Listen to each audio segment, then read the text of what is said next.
My name's Andrew Regenbaum. I am a member of the New Windsor Town Council. Before we start with today's press conference, I'd like to thank a few people who are here. First of all, Senator Larkin is here.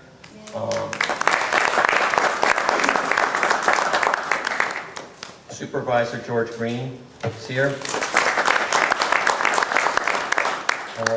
County Legislator Hines is here. All of the members of the rest of the members of the New Windsor Town Council are sitting up front here, as well as the New Windsor Town Clerk and the receiver of taxes from New Windsor. I believe, and it's my understanding, that driving up right now to make an entrance is Orange County Executive Steve Newhouse. Nothing like timing. That's what I just said, that you're making an entrance, Steve. So there's our county executive.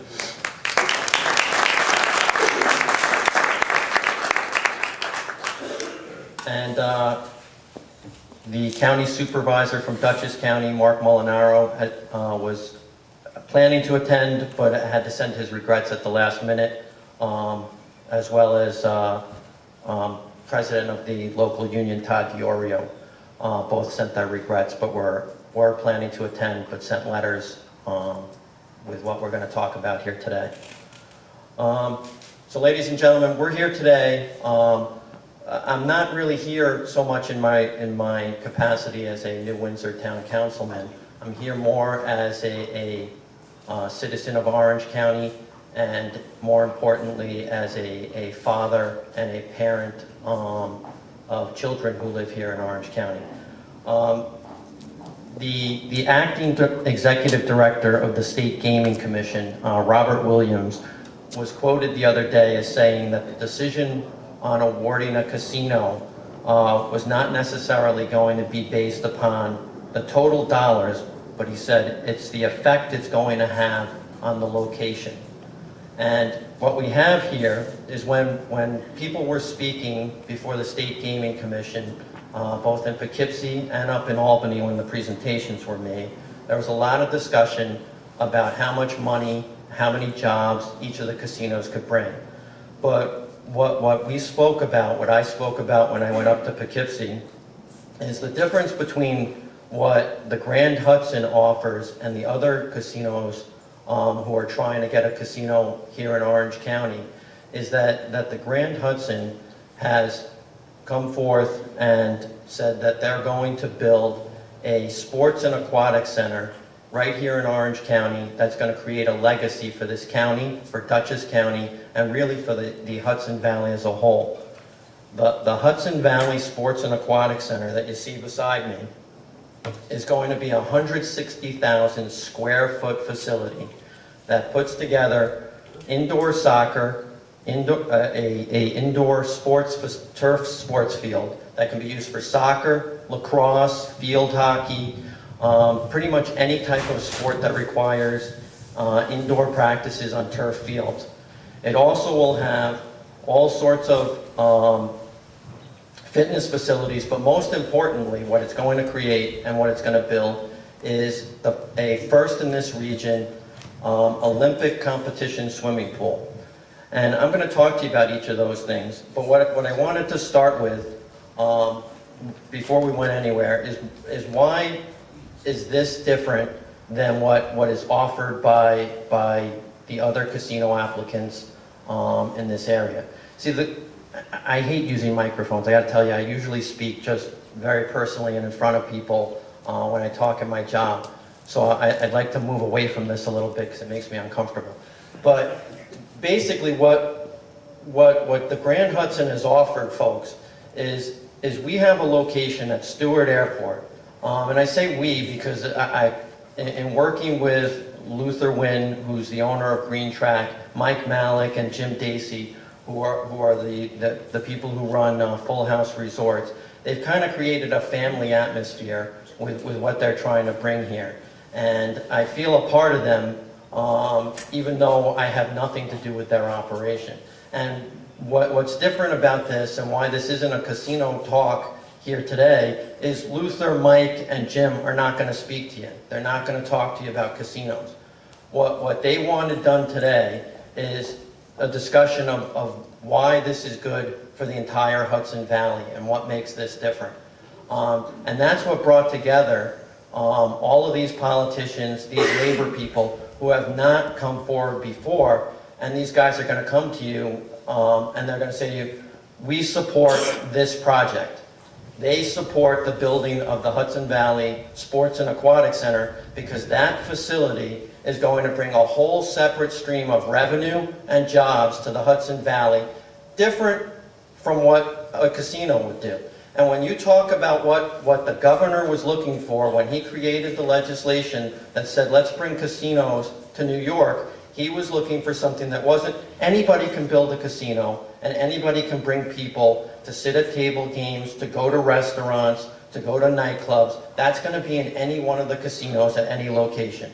And none of those casinos will have exclusivity on them bringing those patrons to go to Woodbury Commons to shop, to the Newburgh waterfront to eat, to Sullivan County to hike and to ski.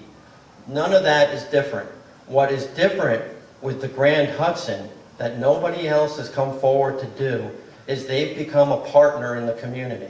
And they've looked for a way to create jobs and economic growth in this region that's different from what everyone else has offered.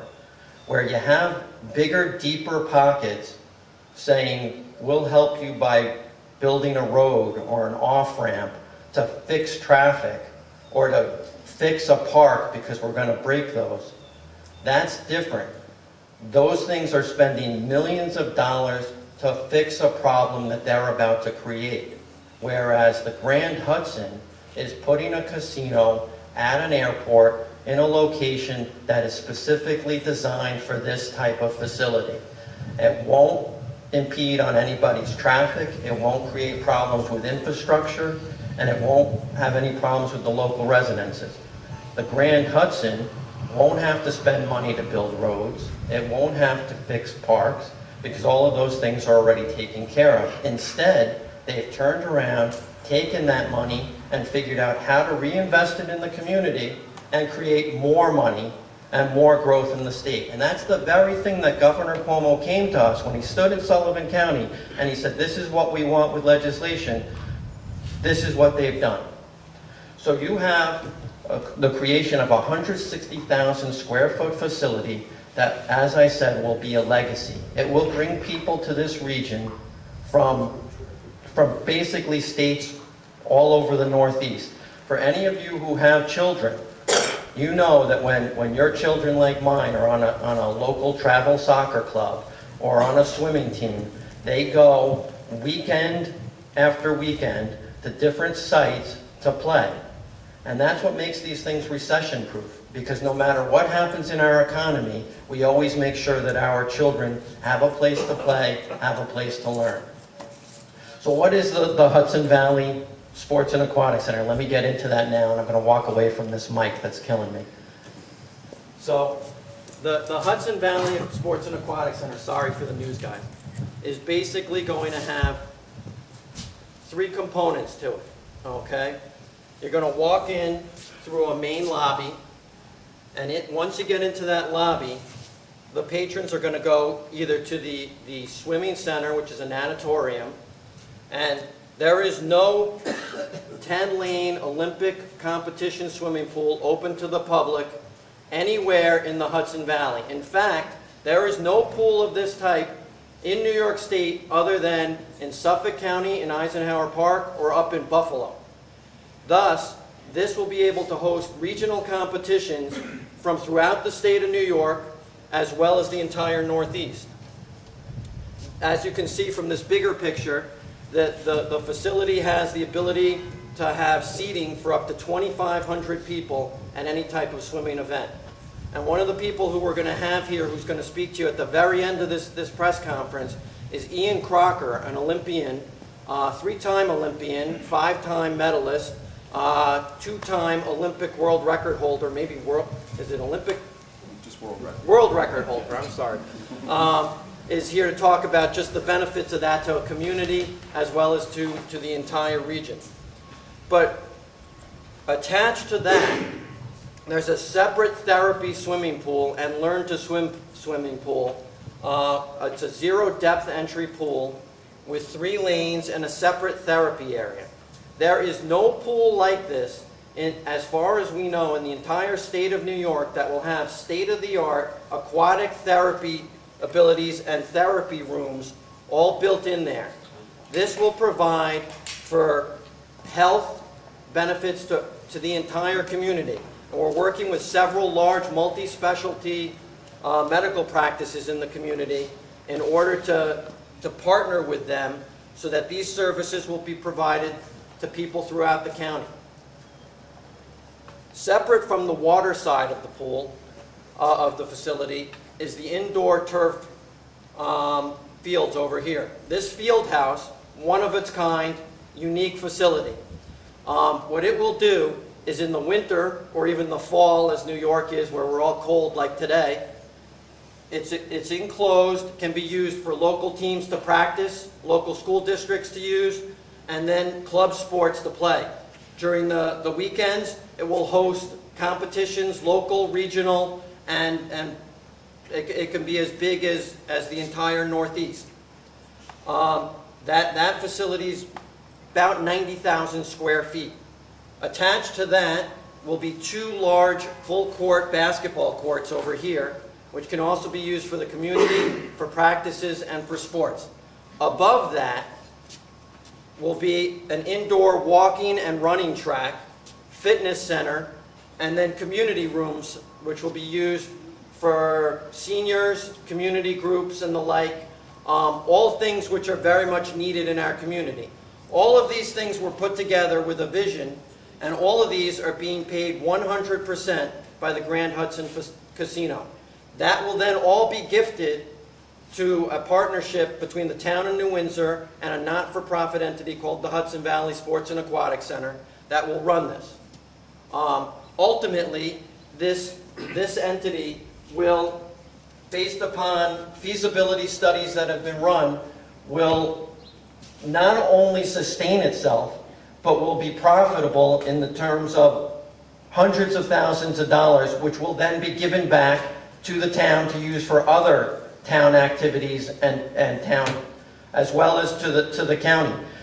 It is estimated, based upon our studies, that this project itself will employ 50 people directly, that it will employ some 200 local laborers in order to build it, and then the indirect benefit to the county and to Dutchess County will be some 200 to 250 additional jobs. It will also bring indirectly millions of dollars in revenue, thousands of dollars in taxes, and upwards of 200 to 400 hotel room nights in the local area per weekend, per competition. Okay, I've talked long enough, but basically the ultimate point that we did want to get across, and I have a couple of people who want to speak, is that in addition to County Executive Newhouse, who I'm going to introduce right now, Todd DiOrio asked me, and he sent a letter which will be distributed at the end of the, well, it won't be distributed now, it'll be emailed to anybody who wants it, setting forth the endorsement of all of the local labor unions for this project, and setting forth their support that this needs to be built, asking the governor and the county to get behind this project and do whatever is necessary to make sure that this is built in the manner that we've just discussed. And that letter will be passed out or emailed afterwards. But right now, please allow me to and warmly welcome County Executive Newhouse. I don't know anybody more proud of this particular part of a project than our councilman here. What a wonderful job you're doing here. Orange County is the best location for casinos. This has got to be the strongest site. I think that's bar none. Everybody knows that. It's furthest along, shovel ready. I hear Jimmy Petro calls me every day. Shovel ready, shovel ready, shovel ready. And then when he's not on the phone with me, it's George Green, our supervisor here. This is, you know, Mark Molinaro, my counterpart in Dutchess County, was mentioned earlier. He is signed on to Orange County and with Green Track And I'm looking at my friend Luther. This is a guy, and this is how I really judge companies that want to come here, partnerships in the back. When you have the head of the company come here, every time Luther's here, he puts his mouth where his money is. He cares about this project. He's committed to this project. I even took him fishing one day just to get to know each other. That's the type of relationship we have here with Luther, and this is just such a sexy project. And let me just talk about Dutchess County and Orange County and the marriage and how this is going to impact the region. Dutchess County signed on not to every casino. They signed on with Green Track and with Luther because they don't look at this as a competition to Dutchess County. They look at it as complementing Dutchess County, helping and growing this whole Hudson Valley. And that is really what you see here. Now, what you see here, and one guy I don't see in the audience today because he must be busy, is Mike Biasotti, the Chief of Police. We are so committed to keeping our kids busy. Senator Larkin, my friend from the county legislature as well, Kevin Hines. The one most important thing that we know is that you keep kids busy, they're going to be outside of the law enforcement realm. And we have a dire need in Orange County for more fields. Soccer, swimming, you name it. We need a center like this. This is something that's not just going to attract just for a small county or a small town. This is something that's needed. It's going to attract people from all over the place. We have a lack of facilities of this nature. We don't even have anything that I can recall in the whole Hudson Valley area. So this is really going to be a game changer. I am proud to stand here. You know, I always consider myself in Chester one of the most business-friendly towns in the county. And George, you know, there's nobody that taught me more to make that happen than yourself. You got a strong town here. And that's why when it comes to the gaming board, it's 5 people that are going to make a decision on this. And I think it's going to be an honest decision. Because all the stuff and the investigations in New York State that are going on now, the Moreland Commission, all this stuff strengthens our position here. Because if this is strictly about getting it done and having the money to make it happen, it's done. This is a place that's shovel ready. We had a guy today speak earlier today. Bill Larkin was there, our senator. George was there. Jimmy Petro, myself, a whole bunch of us. An expert came from Las Vegas and talked about this whole casino process. And it's really about getting this done. No tax breaks, shovel ready, having the best impact for the community. The other thing that they mentioned that was key was diversification. Not just a place you sit and gamble. A thing that offers a multi-list of things for people to do. Whether it's shopping, whether it's restaurants, whether it's everything besides the casino. Everybody can tell you, like the councilman said, that they can have gaming tables and slot machines. But when you diversify and you offer things that are not only unique to the casino industry, but something that's going to have a regional impact, you got it here. So I'm proud here to stand with my friends, Luther, the town supervisor, the entire town of New Windsor. You guys get it. And I'll come here anytime you want to support any type of economic development. And Luther, I'm with you 100%. You're a good man, and I trust you. Eye to eye, that's how we do business here in Orange County. And I can take you to the bank, and I know you're here for the best of Orange County and the region. So thank you. Appreciate it.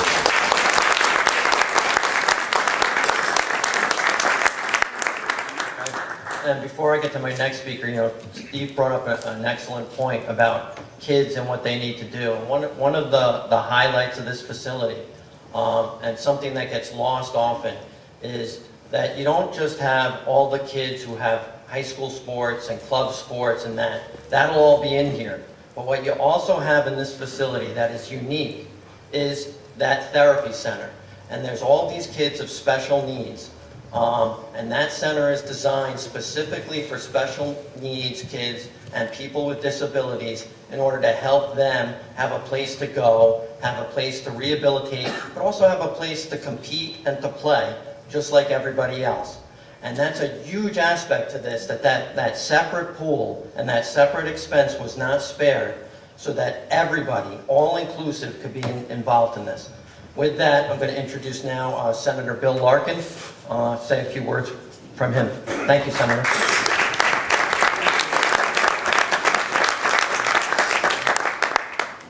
Now, what do you say when 5 of the 6 facilities that want to be built are in your Senate district? We looked at George Green and said, we are friends, aren't we?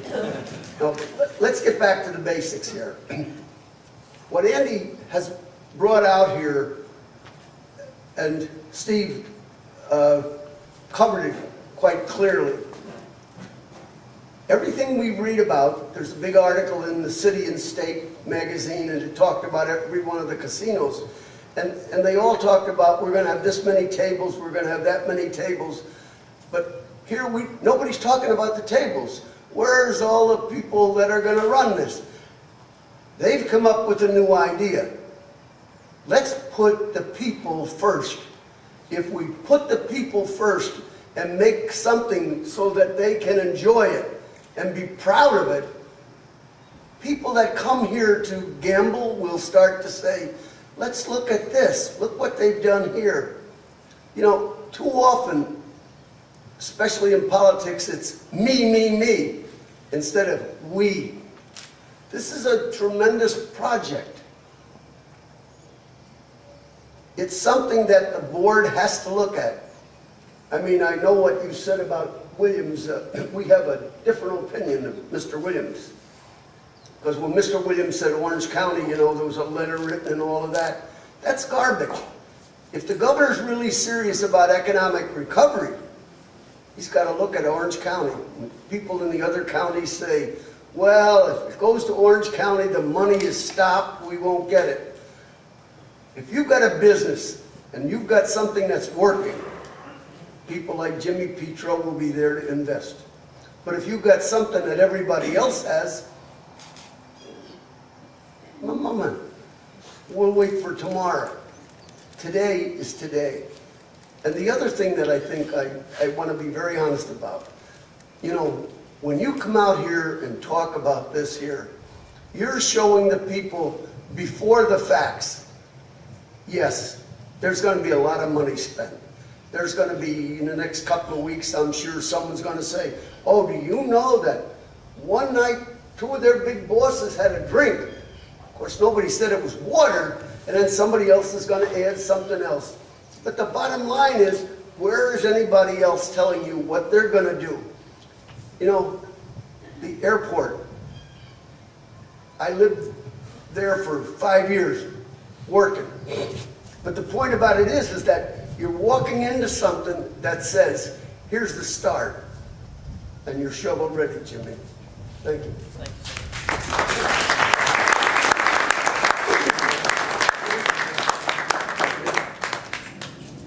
Oh, thank you. Nobody lose that. We're fine without it.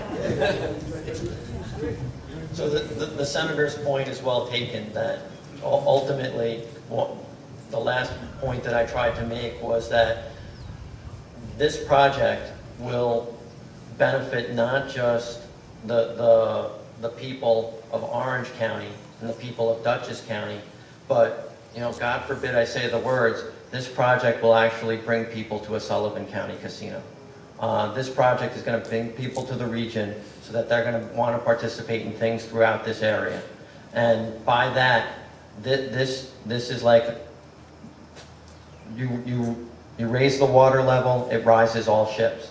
So when we have a casino in eastern Orange County, it's not going to take away from Sullivan County, but in fact, it's going to enhance Sullivan County. So everything that Mr. Williams and the board is looking at is provided for by this, because this is going to help them be stronger. The same way, if they look at the model down in Pennsylvania, where you have a casino in the Poconos, and you have a casino in Scranton, and you have a casino in Philadelphia, they all work together, and that's how they do well. And that's what we're looking for here. With that, I'm going to introduce County Legislator Hines to say a few words.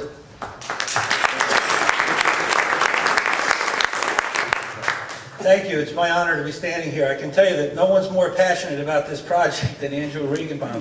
When he presented, I sit on the Orange County Gaming Committee, and when he presented to all of us, he made it very clear that this was going to separate his project. As a matter of fact, the Green Tree people were saying, Andrew, enough. We got to say some things about the gambling and about what other benefits besides this aquatic center. And I know Donna Conklin has tremendous passion here as well. The most amazing thing about this project is the support of the community. No one that I've spoken to whether they're just a John Q. citizen or an elected official, have spoken out about this, and I think it's because of the location. And the Windsor Town Board travels as one to everywhere. They're in Albany with us, they were in Poughkeepsie with us. I had the opportunity to speak to the Gaming Commission in Poughkeepsie, and unfortunately they only gave me 5 minutes and I needed about an hour and a half, so they were pulling me away. And the reason I was talking about it was there's some rhetoric out there from Sullivan that if we get a casino here in Orange County, they can't build. Well, that's just rhetoric, we know that, especially if they focus on eastern Orange County. And when I presented to them, I closed with a line that said, give Orange the casino for more green. And what I should have said is give Orange a casino for George Green. So this is an incredible idea, and I think one of the important things that Andrew pointed out was that a lot of these casinos have big infrastructure projects they have to complete in order to get their project shovel ready. Here, with the Green Track organization, they can say, we don't need to do this huge infrastructure improvement, so we can use those funds that other casinos might use for infrastructure to put it right here to this fantastic proposal. This complex is the pride of Orange County now. I mean, you see people traveling to play softball, tournament ball. The high school uses these fields. I have 4 kids, 2 still in high school, and they play lacrosse here all the time. So this is already a great operation. But the money that could be generated with the hotel tax and the ancillary businesses and job creation, I think the job creation is probably even greater, because I really see huge weekend tournaments and things like that. Just great. It's been great to work with the Green Track organization. Mike Malik will tell you what he did in Detroit, and Jim Dacey will tell you what he's done all over the country with casino gambling. And Luther, your reputation is just phenomenal. It's been a pleasure to work with you and all your staff. But the passion here in New Windsor is, I think, what's going to separate this project from everywhere else, because you've made it. You took Andrew and Donna and the New Windsor Town Board's idea, brought it to the casino operators we have here and said, let's distinguish ourselves. This is how we're going to do it. That's what the state's looking for. And when I spoke to the State Gaming Commission in Poughkeepsie, they were very interested, because I told them I sit on the Orange County Gaming Commission. They said, well, what's that about? What did you guys decide? The problem we faced was certain legislators had interest in their local jurisdictions. If every legislator could close their eyes and pick a casino, they would have picked Green Track, I can tell you, bar none. Mostly because of the location, transportation issues, and this concept right here. Every one of them would have voted. But the legislature decided not to pick one because there wouldn't have been a unanimous vote. It probably would have been about 15-6 based on regional concerns some of the legislators had, only to support their own district. And so when I spoke to the Gaming Commission, they said, what did your committee find? And I said, well, the committee won't allow me to tell you what we found. However, I'll tell you what I found. And what I found was the Green Track operation at Stewart Airport is by far the best. And we asked, I sit as chairman of the Emergency Services Committee, and we tasked Walt Corey and his people to say, what is the effect of emergency services from all this traffic and gaming and whatnot? And they called all the neighboring communities that had casinos, and the only thing they found that was an issue was traffic. Well, guess what? Our traffic problem, we don't even have a traffic problem. It doesn't exist. 747 is underutilized. The state legislature and the governor came together and said economic development must occur at Stewart Airport to make it better. They put in the new interchange in Newburgh there. Highway is ready to go. Now, I spoke of Eastern Orange County because of the Sullivan County issue. However, the other two in Eastern Orange County have issues. The one on 17K in Newburgh has no plans for expanding Route 300. That doesn't work. They're talking about expanding 17K. You can't get off the thruway and find yourself on 17K without getting on Route 300. It just doesn't happen. Traffic nightmare. So this is the location that is best. This is the plan that is best. No one else has a plan like this. None of the other operators. I don't even think throughout the state. I haven't looked at where they're going up north. But this is really a tremendous plan. And Andrew, I know it's your passion. The Windsor Town Board, you're to be congratulated, because even up in Albany, no one had the whole town board present with all their people. You even had the police chiefs were there, the clerks were there, the whole town was there in support of it. And I think it means a lot to the State Gaming Commission. I hope it does. And I'm just proud to be here working with all of you. Thanks.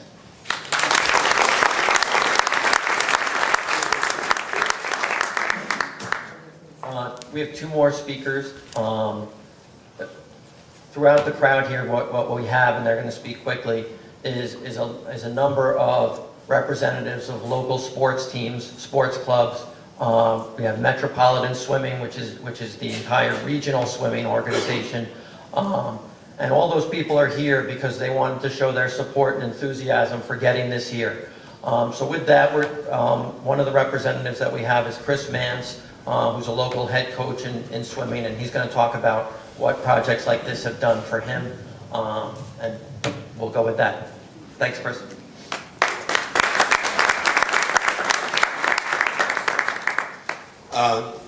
I'd like to thank Andrew and Donna. They've been working really hard on this, and a pool like this would really mean a lot to our local swim team.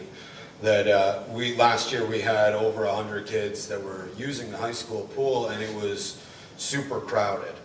A little bit about me: I've been around swimming and pools for my whole life.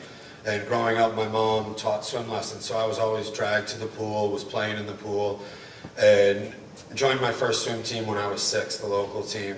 And I can still remember being excited by that team and having that passion for the sport. You know, swimming's unique in the fact that as a team, we have kids who are as young as 5 or 6 all the way up to people who come home from college and continue to swim. So I always found that to be really exciting and unique, that we had older swimmers there that would act as mentors to us and teach us about leadership, sportsmanship, and dedication very early on in our life. And it's because of these experiences that I think I've been involved in the sport ever since. You know, all of my best friends that I made in high school and growing up were all from my swim team, and they're the ones that I speak to today. We've all chose different careers and moved on, but I found that a lot of the people that I've known from swimming have gone on to be involved in some type of leadership role or some type of role where they're working with the youth or providing guidance to people.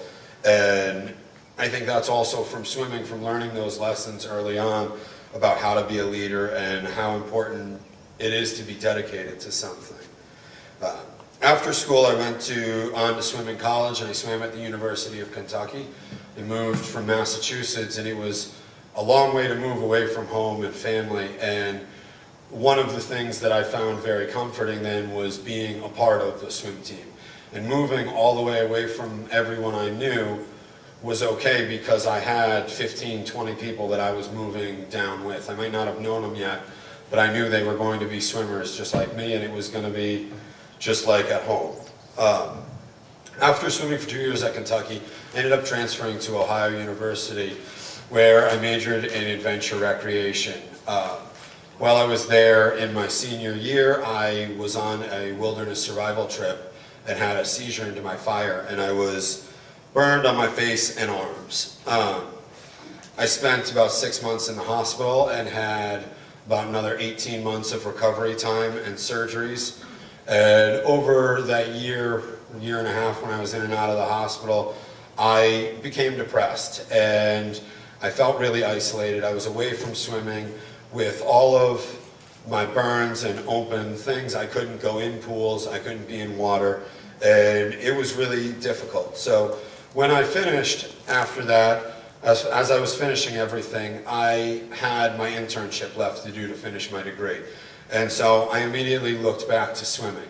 And I contacted one of my old coaches who was still working in the area, and I started helping him to coach and using that as my internship. And I found that that really started to make me feel good again. And that being able to share the sport that I loved with all of these kids made me really feel good. And it made me feel like I could forget and put everything else that was going on away. It was a really good thing for me. And I try to use, now as a coach, I can tell you that a facility like this would give our kids the room to train. It would give our kids the room to do everything they need. There is nothing like this around. We have, a facility like this could host anything. It could host national meets. It could host high school state meets. It could host anything. I try to use the lessons that I've learned and the experiences I've had throughout all of my life to teach the kids on our team, not only just about swimming, but about the things they learn in swimming are not just going to be helpful for them as athletes and as swimmers, but it's about becoming a well-rounded individual and taking all of these lessons to incorporate it into your life. And your life's not going to just be swimming, it's going to be everything. And these lessons that we learn can teach us to be well-rounded individuals, and that anything, you know, when we set our minds to things, we can use that to, if we learned it in swimming, we can use that in other parts of our life. You know, swimming has been an integral part of my life. It's taught me how to be compassionate, it's taught me about leadership, and it's taught me that there was a place that could put my mind at ease and something I could do when nothing else was going right. Most of all, though, it's taught me how to deal with difficult situations, and that, you know, when we're training, there's days that you're miserable and days you don't want to be there, but in swimming, you have to be there. And it's taught me that throughout life, whether or not you want to be somewhere for something, there's times you have to do it, and you can get it done, and you can put your mind to it and just make it happen. And that's kind of what I try to pass on to the swimmers that I coach, and what swimming has kind of meant to me. This type of a facility would bring swimming in the area to a completely new level. We have the high school pool, but we have kids from 6 to coming home from college. There's a ton of them there, and we need more space for the local team. So, thank you.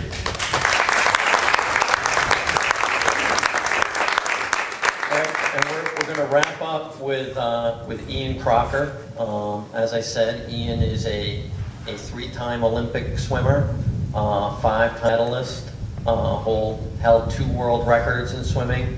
And the significance of Ian being here is the fact that he saw fit that this is a project that's important enough in terms of its scope and its magnitude that someone like him would come here to speak out about how important it is, how great it is, and what it's going to do for a community. So Ian, come on up.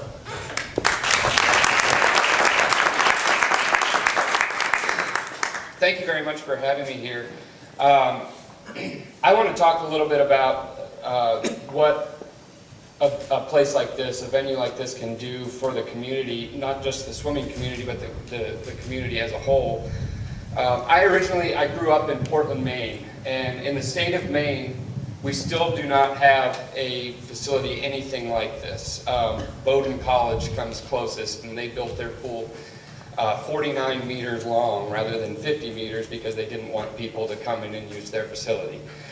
So when I was growing up, we traveled all over the East Coast in order to find facilities like this to compete in so that I could get the experience to keep going on and on to the next level. But to be able to have something like this in the community, a lot of times you might think that that would just impact kids who are on a swim team. However, the warm water instructional pool, the smaller pool, that can be utilized in so many different ways. First, of course, swim lesson programs, learn to swim for young kids all the way through adults. Actually, when I learned to swim at age 8, my mother decided she wanted to learn to swim as well at 38. So the learn to swim is not just for young kids, it's for people of all ages. And for kids, drowning is actually the #2 cause of accidental death nationwide. So it is an important thing to serve the community and get kids water safe. Besides just water safety, one of the unique parts about our sport is that it's a cradle to the grave sport. It's a low impact sport that you can learn at a very young age. As I've heard of kids learning as young as 6 months old how to become water safe. And then you can do that all the way through your entire life. So that's one of the unique things about our sport as well. So again, speaking about having to travel around the country, this looks like the premier kind of place that we would have traveled to come to swim meets when I was growing up. And just as Coach Chris said, this is a facility by the number of spectator seating, deck space, warm-up, warm-down pool, and restaurants and hotels available within the area, especially with the 700 rooms with the casino that the casino will be bringing in. This is a perfect place to hold not just regional and local meets, but national level meets. I've swam in the 2 other major aquatic centers that are open to the public here in the state of New York, in Nassau County and up in Buffalo, and this would be the flagship for the state of New York, which would make it a destination on the swimming map, and also help boost swimming in the local area. But not only with again with competitive swimmers, but just the active lifestyle of getting in and swimming masters, as Coach Chris said, coming back from college and continuing to swim. This creating a healthy lifestyle that can be carried again through your entire life can lower the risk of type 2 diabetes, lower obesity, keep people active, and really have a major impact that's often overlooked, but a major impact on healthcare costs for the local community and hospitals. So, again, just to reiterate, I think this is a fantastic project. This would be an amazing thing for the local community, but also the swimming community in a national sense, and could bring in some really great programming, but also competition for the national level. Thank you very much.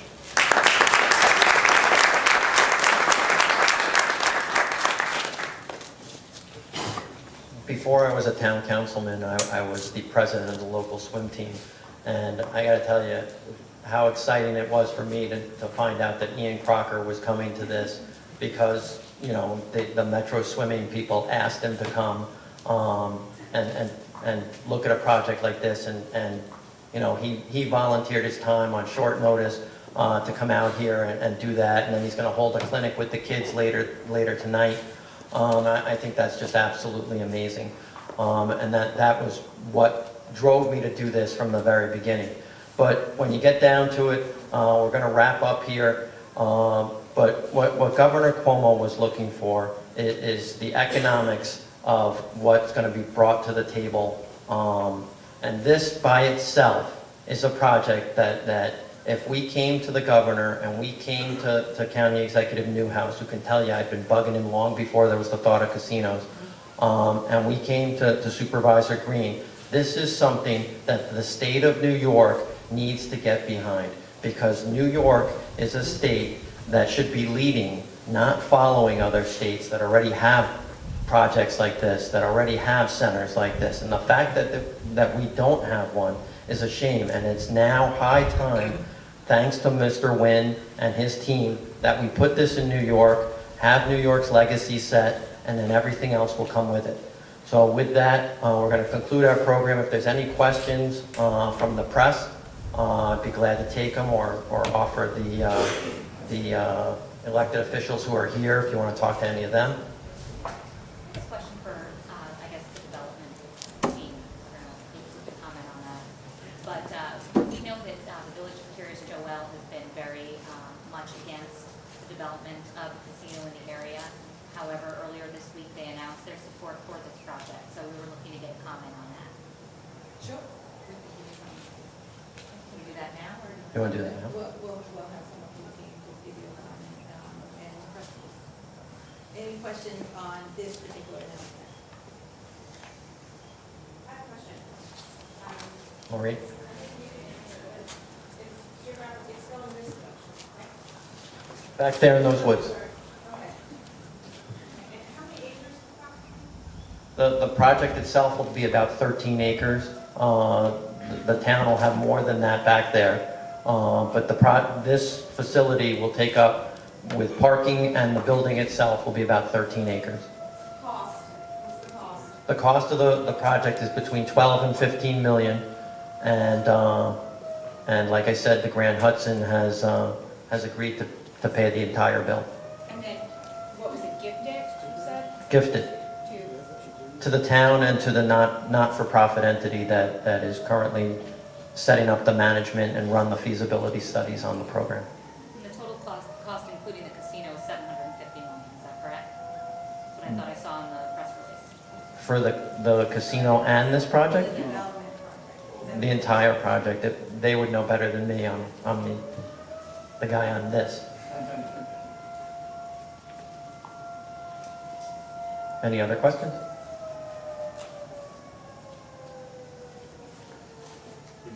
Okay, well then thank you everybody for coming.